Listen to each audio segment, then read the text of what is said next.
السلام علیکم ورحمت الله وبرکاتو. دوستانو امید لرم چې روغ او جوړ به یاست. ښه ورځ به مو پیل کړې او د صحت کالي به مو په تن وي.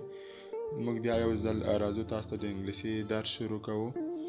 دا چې په انګلیسي باندې په نوي درس باندې پیل وکړو، مخکې له دې تاسو ته یوه یادونه کوم زموږ چینل در سره سبسکرایب کړئ او په څنګ کې د بیل بټن هم ووهئ ترڅو زموږ هره نوې ویډیو تر تاسو در ورسیږي. راځو په درس باندې پیل کوو. زموږ نن درس دی دریم درس.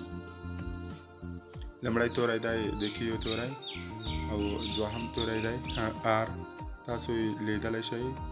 دریم توری دی اس او همدارنګه ټي تلفظ کیږي.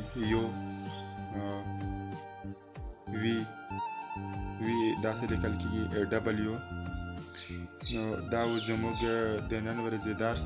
موږ بیا یو ځل هم په تیر درس تکراروو. A B C D E F G H I J K L M N O P Q R S T U V W. دا زموږ تیر درس هم او اوسنی درس هم ټول مې درته تکرار کړ. نو تر بله ورځې چې زه بیا ستاسو په خدمت کې حاضرېږم او یوه نوې ویډیو درته جوړوم. د خدای په امان.